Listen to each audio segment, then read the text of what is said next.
Shabbat Hebron. Verset 17.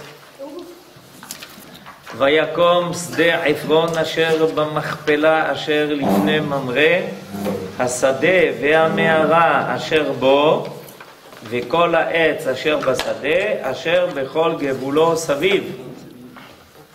Traduction libre.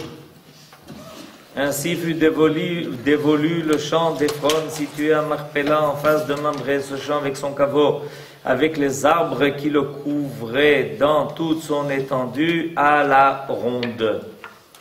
Nous dit Mounk, le champ d'Ephron devient la propriété d'Abraham. Les derniers versets du chapitre ne contiennent rien d'autre que la description exacte de l'emplacement du caveau de Marpella et le rappel des titres de propriété perpétuelle d'Abraham et de ses descendants sur ce caveau. La même insistance et la même profusion de détails se retrouvent à la fin du livre de Bereshit, où le patriarche Yaakov indique à ses enfants sa dernière volonté relative à sa sépulture, en leur indiquant qu'en aucun cas il ne faut le laisser en Égypte et qu'il faut le ramener après sa mort au caveau de ses pères. Il existe 3 endroits, remarquent nos sages, où les peuples du monde ne peuvent contester les droits de propriété. Ça c'est rigolé, hein? Ça fait rire, oui. Comme par hasard. Oui, Il n'y a pas de... on peut appeler rire, si on peut. Non, il n'y a pas de hasard dans l'actualité. Elle finit par rejoindre la Torah. Le caveau de Marpella, le temple et le tombeau de Yosef. Le premier en raison des précisions minutieuses fournies et répétées ici. Le second en raison du contrat d'achat effectué par David et expressément mentionné, par exemple, dans les Divrei Hayamim. Le dernier en vertu de l'acquisition légale rapportée par la Torah, il acquit la portion de terrain où il établit sa tente de la main des enfants de Hamor, père de Shrem, pour Sanksita. Quand Yaakov revient de chez Lavan, en chemin vers Eretz Israël, il s'arrête à Shrem et il achète une part de terrain. À cet endroit nommé Shrem, Yosef fut enseveli comme Rachi le note. Et comme on peut y aller aujourd'hui, vérifier de ses propres yeux que Yosef est bien là-bas. Cependant, quelles que fussent les précautions prises, en pressentiment des futures vicissitudes de l'histoire, comme c'est bien dit, par les plus éminents personnages bibliques, aucun des autres lieux sacrés n'a soulevé autant de contestations, de conflits et de litiges que ces 3 endroits. Alors, qu'est-ce qui se passe? C'est le journal, oui. C'est vient de sortir, là il est tout chaud encore. Comment se fait-il que les 3 endroits qui ont été achetés en bonne et due forme et que la Torah a pris de bien signifier, dont la Torah a bien pris de signifier l'emplacement et de bien décrire comment ces endroits ont été acquis par Abraham, par Yaakov et David, ce sont précisément ces endroits qui sont le plus contestés. Alors qu'est-ce qui se passe là? Il y a quelque chose de paradoxal. Quoi prophétique? Alors ça a servi à rien ce qu'ils ont fait? Non, la question des... Ce sera contesté. Ces endroits-là, précisément. Non, vous avez raison, David. Vous avez raison. D'ailleurs, non, il dit quelque chose de vrai. Il dit, si il fallait autant de précautions, ça veut dire qu'on savait à l'avance que ça allait être difficile. Alors autant prendre ces précautions. Mais alors se pose la question, mais alors ces précautions elles ont quand même servi à quelque chose, puisque de toute façon c'est contesté. Alors qu'est-ce qu'on a gagné dans l'affaire? On n'a pas de contrats qui sont restés de l'époque. Comment? On n'a pas de contrat. Je parle hors. Et la Bible, c'est quoi? Ben oui, mais la Bible, ils ne veulent pas la reconnaître. Je veux dire, Qui ça? Non, je ne suis pas d'accord. Je ne suis pas d'accord. L'humanité reconnaît la Bible. Alors, et voilà. Et voilà, ça c'est la question. Mais c'est la question qu'on est venu pour ça aujourd'hui. Pour résoudre ce problème. Si vous me reconnaissez, pourquoi vous contestez? Voilà, Chazak, kol hakavod Avraham. Il met les points sur les i. Si vous me reconnaissez, alors pourquoi vous me contestez? On cherche la clé. Qu'est-ce que vous avez à dire? Vous comprenez le paradoxe, le grand paradoxe? Il est là, il est énorme le paradoxe. Parce que nos sages nous enseignent que ces endroits ont été acquis en bonne et due forme. Les textes de la Bible qui font autorité dans le monde entier, puisque la Bible est reconnue comme étant le livre par excellence, décrivent ça de façon détaillée. Et puis voilà qu'on arrive au moment où on vient, comment dirais-je, réclamer nos droits, Tachles. On dit, ben on a un contrat. Vous savez que, et je suis obligé de raconter quand même cette anecdote, parce qu'elle est extraordinaire. Vous avez entendu parler du premier grand rabbin Ashkenaz d'Israël, de l'État d'Israël. Qui c'était? C'était le Rav Kook. Non, le Rav Kook n'était pas au moment de l'intégration de l'État. Non, il était le premier grand rabbin de l'armée. C'était le Rav Herzog, le Rav Yitzhak Herzog. Il a des enfants, le Rav Herzog. Il était mal tourné. Et il y avait un de ses enfants, un des enfants du Rav Herzog, était Yaakov Herzog. Et Yaakov Herzog était ambassadeur d'Israël à l'ONU. Son fils, un autre de ses fils, est devenu président de l'État. Oui, bien sûr. Chaim Herzog. Chaim Herzog avait un fils, pardon, Chaim Herzog avait un frère qui s'appelait Yaakov Herzog. Il a un fils, qu'aujourd'hui on connaît. Boogie. J'ai rien dit. J'ai rien dit. Alors, on continue. Donc, Chaim Herzog, le président de l'État, il avait un frère qui s'appelait Yaakov Herzog et qui était ambassadeur d'Israël à l'ONU. Il y a eu un débat à l'ONU sur l'usurpation d'Israël. Bon. On sait qu'il y a des débats à l'ONU. En général, on est accusé, donc tout va bien. Alors, il y a eu... Et le sujet qui était sur la sellette, c'était Hebron. Comme quoi, après la guerre des 6 jours, on s'était emparé de... Alors, Yaakov Herzog, qui était à ce moment-là ambassadeur à l'ONU, il a fait photocopier notre parachat de Shavua. Et il a fait distribuer à tous les représentants de l'ONU dans la salle la feuille de la Bible qui raconte l'acquisition de Marat Marpella par Abraham. Alors les délégués sont arrivés, ils s'attendaient à un discours du représentant d'Israël, il leur a dit, eh bien, prenez la feuille que vous avez devant vous, je commence à lire.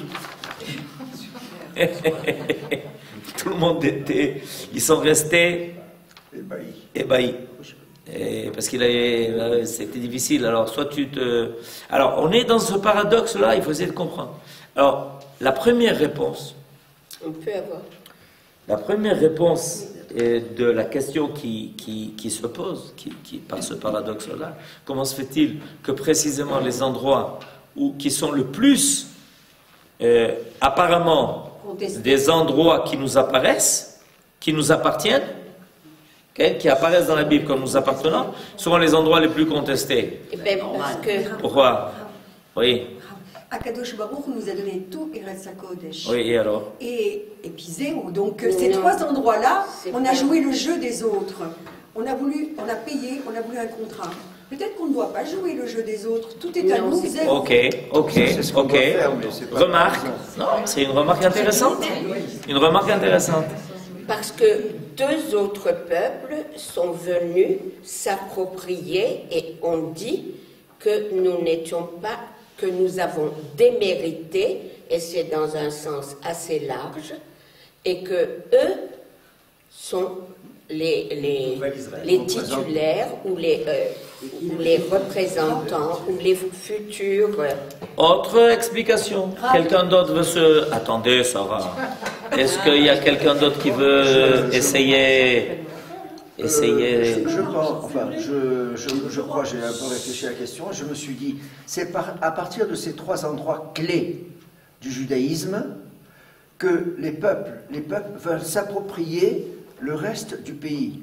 Donc si on s'appropriait ces trois endroits... Mais pourquoi ces trois endroits? Parce que ce sont les précisément, on les a achetés. Oui, mais ça, le problème de l'achat, on parlait de la reconnaissance de la Bible. Pour eux, on balaye Non, mais attendez. Abraham, vous avez vu un arabe qui respecte un contrat, vous? Vous avez vécu en Afrique du Nord comme moi? Ça, c'est un autre problème. Ça, bon, mais c'est le même problème. Non, que les arabes respectent un contrat ou pas, ça, c'est un autre problème. Mais non, mais vous avez dit quelque chose de très vrai. Que, en fait, on y a ici trois pierres d'achoppement. D'accord? Qui, en fait, mettent en évidence le problème de l'équation à qui appartient Eretz Israël tout entière. Voilà. Mais je reviens quand même sur la question de savoir pourquoi les endroits qui a priori devraient être le moins contestés sont le plus contestés. Et pourquoi ces trois endroits-là, ce sont les endroits où on est le plus éprouvé dans notre relation vis-à-vis d'Eretz Israël. Yosef, qu'est-ce que vous avez à dire? Peut-être qu'il y a eu l'acquisition de Marpella par Abraham. Oui. Celle de Shrem par Yaakov. Par Yaakov. Etc. Alors, ces personnages-là qui sont en même temps des personnages pour nous, Israël, sont reconnus également par les autres peuples. Ok. Alors peut-être que de la même façon que nous, on en fait l'acquisition par leur signature, par leur acte, les autres peuples se sentent légitimes par ce même acte. C'est parce que... Quoi? Ils revendiquent quoi? Abraham, Yaakov et David, ils veulent tout? Oui. Ah, c'est ça. D'après à votre avis, c'est parce que, en fait, eux se sentent autant impliqués par l'acquisition de Abraham, de Yaakov et de David, qu'ils disent, bon, ok, Abraham, Yaakov et David ont acheté, ils l'ont pas acheté pour vous, ils l'ont acheté pour nous. Moi, je veux bien accepter votre thèse à une condition. À une condition. C'est qu'ils peuvent penser que ça a été acquis pour l'ensemble de l'humanité. Mais pourquoi pour l'ensemble de l'humanité, sauf Israël? Ça devient déjà problématique. Disons que, en fait, ils peuvent dire, la Bible est universelle. 1. Abraham, Yaakov et David sont pour tout le monde. 2. 3. S'ils l'ont acquis, ils l'ont acquis pour tout le monde. Alors, qu'est-ce que l'État d'Israël n'arrive pas de proclamer du matin au soir? Oui, ce sont des lieux de culte où tout le monde peut se rendre et c'est ouvert pour tout croyant et toute personne qui veut y prier. Et voilà que d'un coup les musulmans disent attendez, on met les choses au point. L'esplanade du temple peut être ouverte à tous les croyants du monde sauf à Israël. Ah. C'est intéressant ça comme situation. Parce que si vous prétendez que ça a été acquis pour l'ensemble de l'humanité, ça a été aussi acquis pour Israël, à moins qu'on affirme qu'Israël ne fait pas partie de l'humanité. Ça aussi, c'est une thèse qui existe depuis pas mal de temps, qu'on ne fait pas partie de l'humanité. On savait. Alors vous comprenez, le paradoxe ne se résout pas de cette façon, Gabriel. Parce que qu'est-ce que vous avez à dire? Je pense que c'est de trois points de friction. Parce que nous, en tant que juifs croyants, on ne peut pas céder sur ces trois points. Parce qu'on a la preuve. Alors là, on ne cède pas. Et là, ça les embête qu'on ne cède pas là-dessus. Alors qu'on peut céder sur... d'autres choses, on peut laisser faire, mais là, on ne peut pas laisser faire. Là, on ne peut pas céder. Non. Ok, c'est intéressant. Ben, moi, je pense que tout ce que vous avez dit était vrai et bon, mais il manque la chose qui précède. Et la chose qui précède, elle est simple et importante. C'est se poser la question pourquoi ceux qui ont acquis l'ont acquis. Brit. Vous avez entendu? Non. Alors, j'explique. En réalité, comme l'a dit Abraham, ces trois endroits, ces trois pôles, en réalité, sont trois pôles mais de tout Eretz Israël. C'est-à-dire que la contestation de l'appartenance de cette terre au peuple d'Israël, elle est générale. On n'a pas l'intention de nous laisser vivre ni à Hedera, ni à Gedera, ni à Haïfa, ni à Tel Aviv. J'espère que petit à petit, toutes ces illusions disparaissent chez tout le monde. D'accord? Mais alors, dans ce cas-là, comment se fait-il que nos ancêtres ont fait un effort particulier pour acquérir Maharat HaMachpelah, pour acquérir Shrem, pour acquérir Yerushalayim, le Harabaït, c'est-à-dire pour acquérir en fait 3 villes essentielles qui sont Hebron, Shrem et Yerushalayim. Pourquoi? Si la lutte est totale et qui concerne tout Eretz Israël, cette lutte-là, a priori, elle n'aurait pas dû se focaliser seulement sur ces 3 endroits-là. Et voilà le secret. C'est que, en réalité, ces 3 endroits-là révèlent le caractère particulier de cette terre. Si on désacralise, c'est comme ça qu'on dit en français. Si on désacralise la terre d'Eretz Israël et qu'on décide que c'est seulement un désert, alors ça pose pas de problème. Pendant 2000 ans, ça n'a pas posé de problème. La terre est un désert, personne n'a plus de droit qu'un autre, parce que le droit sur un désert est égal. Personne ne se bat pour un désert. Mais quand Israël vient et dit et raconte au monde entier, vous savez, on a quelque chose à vous révéler. Quoi? C'est que Hebron, c'est pas Hebron. À quoi? Non, Hebron, c'est Maharat HaMachpelah. Et alors? Mais Maharat HaMachpelah, imaginez-vous que là-bas se trouve l'entrée du Gan Eden, que là-bas repose et Adam Arishon et Chava, et que c'est un endroit qui a une doucha particulière, et que là-bas, c'est l'endroit où, paraît-il, les âmes rejoignent le monde en haut. Mais on vous croit. Vous entendez? Le monde nous croit. Il nous croit. Le monde croit à la Bible. Il nous croit. Il nous dit, mais Nachon, vous avez raison. Donc, si vous avez raison, alors on le veut. Si on avait dit que c'était rien du tout, si dans la Bible on n'avait pas parlé de ces endroits, et qu'on avait joué le secret bien tenu, il n'y aurait eu aucun problème. Mais les Juifs déclament, ils disent, mais vous vous rendez pas compte, Hebron, c'est Maharat HaMachpelah, c'est l'endroit du Gan Eden, là-bas se trouve Adam Arishon, c'est là-bas que commence l'histoire et que se terminera l'histoire. Parce que Adam et Chava, ils attendaient qu'il y a des gens qui viennent les délivrer, après qu'ils aient fauté. Et on leur a mis là-bas 3 couples qui sont venus récupérer toutes les fautes qui ont été faites et qui vont amener le monde et qui amènent au monde le peuple qui va récupérer l'ensemble des erreurs de l'humanité. Alors le monde dit, mais on vous croit, mais vous avez raison, mais Hebron, c'est un endroit auquel on ne peut pas céder. Alors qu'est-ce que nous on dit? Oui, on l'a acheté avant. Nous on était des gens qui étaient prévoyants. Oui, mais on n'a pas l'intention de vous le laisser. Pareil en ce qui concerne le Kever Yosef. Pareil en ce qui concerne l'esplanade du Temple. L'esplanade du Temple, c'était rien. Est-ce que vous êtes au courant de ça, que c'était rien? C'était rien. Rien. Ça ne représentait rien. Jusqu'au jour où les Juifs ont construit là-bas un temple, 1 fois, 2 fois, et puis ils ont dit, attendez, mais c'est tellement kadosh qu'on ne peut même pas y monter. Mais on vous croit.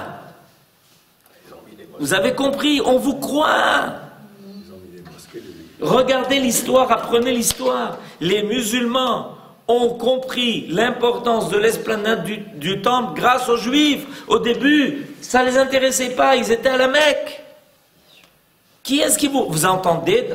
Est-ce que vous avez entendu une fois aux informations qu'on vous parle de la Mecque? Jamais. Imaginez-vous l'endroit le plus important pour les musulmans au monde, on n'en parle jamais. Est-ce que vous avez entendu aux informations qu'on parle de l'importance de l'esplanade du temple pour les musulmans? Tous les jours. À partir du moment où je vous ai parlé, à mon avis, ils ont déjà parlé de ça 100 fois. Vous comprenez? Alors qu'est-ce qui se passe? Mais de la folie. Vous avez proclamé que l'endroit le plus important pour vous, c'était la Mecque. Qu'il faut aller pèleriner à la Mecque.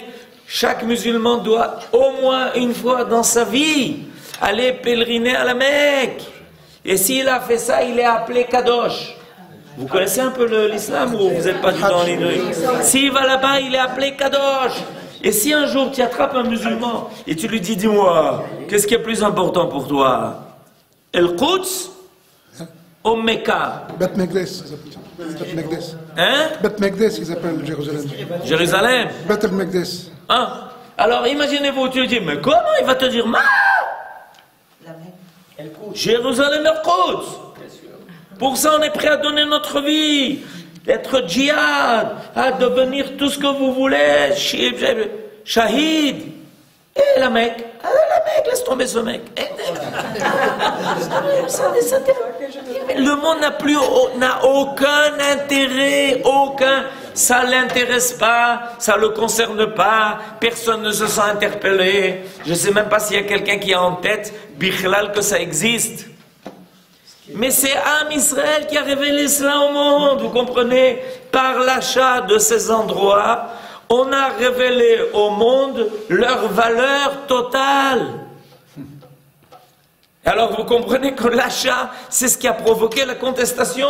Ah, parce qu'ils reconnaissent la valeur, donc c'est... Parce qu'à partir du moment où on a... C'est comme si quelqu'un te dit, est-ce que tu veux acheter la ruine qui est là-bas? Dis-moi, tu es fou? Et puis quelqu'un te dit, viens ici, je te dis quelque chose à l'oreille. Sous la ruine, il paraît qu'il y a un trésor de pierres précieuses, d'un trésor qui a été caché il y a de cela des centaines d'années, de milliards. Alors il va chez le type, dit, combien vous voulez vendre votre ruine? 10 000. Oh, 10 000, vous exagérez, enfin 10 000, ça ne se vend pas 10 000. On peut faire un accord à 8. Bon, allez, vous êtes le premier qui est prêt à l'acheter, 8 000. Et ensuite, on voit le type, et puis on le voit sauter de joie. Il dit, mais qu'est-ce qu'il y a pour une ruine? Tu as réussi à le faire baisser de 2 000. Oui, mais moi, je sais le secret qu'il y a dedans. Je sais ce qui m'attend dessous. Vous comprenez? Non, mais ce qui est étonnant, c'est que chez nous, les Juifs, oui, on reconnaît moins la valeur que les Goïms qui ont... Non, l'anachon. On ne connaît pas moins la valeur. La meilleure preuve, c'est que pendant des milliers d'années, on n'a jamais effacé de notre conscience la valeur de ces endroits-là. On ne l'a jamais effacé. Regardez un peu les Haggadot ou les livres anciens. Vous verrez qu'il y a toujours dessiné sur ces livres anciens le tombeau de Rachel, la Marat Machpelah, le Kotel. C'est marqué. Vous avez déjà vu des livres anciens dans votre vie? Les Juifs, ils n'ont jamais renoncé à ça. Ça faisait partie de notre conscience. On savait qu'un jour on reviendrait. On savait qu'un jour on reviendrait, et on reviendrait, et on reviendrait là, et on recommencerait à prier. Et il y avait des gens qui, pendant des milliers d'années, tout seuls, ils venaient en Israël tout seuls. Ils se baladaient ici, alors qu'il y avait 3 rochers et 5 bédouins. Et ils allaient à Marat Machpelah. Ah, ben Moshe Dayan, il a donné les... Moshe Dayan, c'est Moshe Dayan, il avait qu'un œil. Vous avez lu la phrase qu'il a dit? Qu'est-ce qu'on va faire Moshe Dayan, il avait qu'un œil. Il n'avait pas deux, c'était Asma. Moshe Dayan, c'est pas lui qui décide de tout. C'était Bémet un Gibor, il a fait des guerres, il a fait des exploits extraordinaires. Mais de notre côté, c'est pas la Bible, Moshe Dayan. Il faut quand même pas exagérer. Et le Rav Goren, il s'est battu avec lui. Le Rav Goren, Zichrono Livra, c'est cette semaine, ça Askara. Il s'est battu avec Moshe, c'est cette semaine, ça Askara. Lundi. Le Rav Goren s'est battu avec Moshe Dayan. Et grâce au Rav Goren, dans la Marat Machpelah, Chaye Sarah, Shabbat Chaye Sarah, sans le Rav Goren, n'existerait pas. C'est le Rav Goren qui est arrivé tout seul à Hebron, à Milchemet Shetayamim, avant l'armée. Je ne sais pas s'ils rendent compte un peu ce que ça veut dire. Avant l'armée, en jeep tout seul, avec un nag. Il est arrivé avant l'armée. Et c'est lui qui a imposé notre présence à Marat Marpella. Quand il a voulu faire la même chose avec Arabaït, on lui dit trop tard. Dayan, il a déjà signé l'accord, il a donné les clés. Moshe Dayan, c'est un des personnages de l'histoire moderne d'Israël, mais c'est pas lui qui décide tout. Mais en tout cas, le monde n'a pas perdu cette conscience. C'est grâce à la description. Maintenant, vous comprenez le secret, c'est ce paradoxe, d'où il vient ce paradoxe. C'est que précisément, en relatant en détail et en mettant en relief l'histoire de l'achat de ces 3 endroits dans la Bible, que le monde a pris conscience de leur valeur. Et c'est pour ça que quand les Juifs disent hey, on récupère ce qui nous appartient, je vais vous dire plus que ça. C'est non seulement, c'est non seulement que grâce au récit de la Bible que le monde a pris conscience de cela, mais il y a encore un élément de plus qu'il faut rajouter pour comprendre ce qui arrive de nos jours. Je m'explique. Imaginez-vous que les Juifs ne reviennent pas sur leur terre. Que Dieu nous préserve. Ça aurait pu arriver. On aurait pu débarquer en Ouganda. Aujourd'hui, on sait tous avec les Pygmées. Et imaginez-vous que même une fois revenus sur leur terre, les Juifs n'accordent aucune importance à ces endroits. Comme beaucoup de Juifs. Alors, qu'est-ce qui serait arrivé dans la conscience mondiale? Ce qui serait arrivé dans la conscience mondiale, c'est dire, si les Juifs eux-mêmes, qui sont les détenteurs de la véritable compréhension, non seulement de la Bible, mais de l'histoire. Parce que nous avons les clés de la compréhension de l'histoire. Parce que la Bible nous raconte comment voir l'histoire, comment la lire avec des yeux qui ne sont pas seulement humains. Si les Juifs reviennent, ils disent, non, en fait, on s'en fiche. On s'en fiche. Non, un endroit, peut-être on mettra une petite stèle pour rappeler que, mais plus le Ham Israël prouve son attachement et fait apparaître la valeur de ces endroits, plus le monde devient fou. Vous comprenez? De jalousie, évidemment. Parce que le Ham Israël fait réapparaître complètement le contenu de ce qui est marqué dans la Bible. C'est nous qui faisons revivre la Bible. C'est nous qui faisons réapparaître ce que la Bible te raconte, comme si c'était une petite histoire. Qu'Abraham est allé acheter le sadé de Hébron, et puis il a réussi finalement cette affaire immobilière. Mais les gens, ils ne sont pas fous. Si c'est marqué dans la Bible, ça veut dire quelque chose. Ça veut dire qu'Abraham, il a vu ce que les autres n'ont pas vu. Abraham a vu ce que Ephron n'a pas vu. Vous comprenez le sipour? Le véritable sipour, c'est ça. C'est qu'Abraham, il s'entête à acheter cela. Et Ephron lui dit, mais dis-moi, pourquoi? Non, c'est un endroit où je vais enterrer Sarah. Mais il a vu. Et après, ils comprennent ça, les gens. Qu'Abraham a vu ce que les autres n'ont pas vu. Que Yaakov a vu ce que les autres n'ont pas vu. Que David a vu ce que les autres n'ont pas vu. Que le Ham Israël voit ce que les autres n'ont pas vu. Alors maintenant, tout le monde commence à dire, attendez, j'ai une question. Jusqu'à la guerre des 6 jours, c'était en possession de qui ces 3 endroits-là? Les Jordaniens. C'était les Jordaniens qui ont... Officiellement, c'était sous la Jordanie. Et dites-moi, ces endroits-là, vous les avez développés, vous avez proclamé au monde, la Jordanie restera propriétaire à jamais de l'endroit saint où sont enterrés les ancêtres, et il en est de même pour Shrem et pour l'Espagne. Gournicht, on dit chez nous. Rien. Pourquoi? Pourquoi? Parce que les Juifs sont pas là pour dire que ça vaut quelque chose. Ben oui.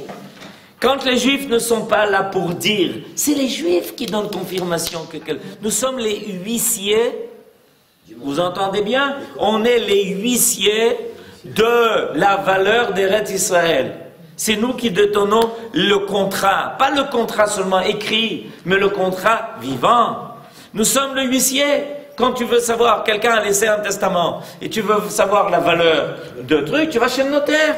Et le notaire, il te dit, alors vous savez, vous avez hérité de tel et tel bien. Et d'où tu sais combien ça vaut? Parce que le notaire le dit. C'est le Inyan. Alors tant qu'on n'est pas là, jusqu'à la guerre des 6 jours, et alors vous êtes où dans le monde? Ah mais ça ne vous intéresse pas du tout. Pourquoi? Parce que ça n'a aucune valeur. Et pourquoi? Parce que les Juifs ne sont pas là pour dire que ça vaut quelque chose. Et quand les Juifs viennent, et qu'ils sont là pour dire que ça vaut quelque chose, le monde entier, oh! Pourquoi? Parce que ça vaut quelque chose.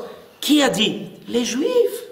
C'est les Juifs qui disent que ça vaut quelque chose. Il faut les croire. Quand les Juifs disent quelque chose, il faut les croire. Vous avez compris? C'est ça l'histoire du paradoxe. Alors maintenant, Mouk qui termine ça de façon intéressante d'ailleurs.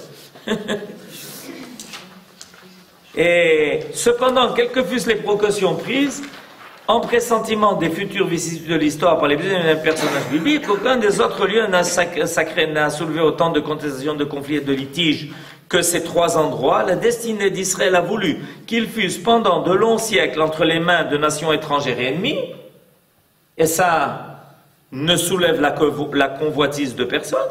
À l'époque actuelle, l'emplacement du temple se trouve toujours aux mains des Arabes, important que vous sachiez ça. De même que celui du caveau de Marpella Hebron et celui du tombeau de Yosef Ashrem, donc on est avant la guerre des 6 jours, la Providence voulut-elle manifester par ces 3 exemples concordants combien les opérations commerciales sont factices lorsqu'il s'agit d'établir la pérennité de ce qu'Israël possède de plus sacré au monde, ou ne faut-il plutôt conclure que la Shrina et son bras protecteur sont eux-mêmes absents de la Terre Sainte lorsqu'Israël est banni au loin dans son exil? Alors, réponse à la question du Rav Munk, non. Le retour de la Shrina, c'est le retour d'Israël. Et le retour d'Israël, c'est le retour de la Shrina. Et quand Israël revient, tout le monde comprend, tout le monde prend conscience que la Shrina est revenue à sa place. Alors tout le monde dit, ah, pourquoi qu'à vous, le gâteau, il est tellement bon? Et nous aussi, on en veut. Comprenez? Donc c'est nous qui faisons apparaître la valeur de ces endroits. C'est le récit de l'achat de ces endroits qui font apparaître à l'ensemble de l'humanité leur véritable valeur. Donc plus notre attachement, soyez conscients de cela, plus notre attachement à la Kedusha d'Eretz Israël et aux endroits qui représentent cette Kedusha sera forte, plus il faut s'attendre à ce que le monde dise « il n'en est pas question ». זהו, גמרנו. בעזרת השם, שבת שלום.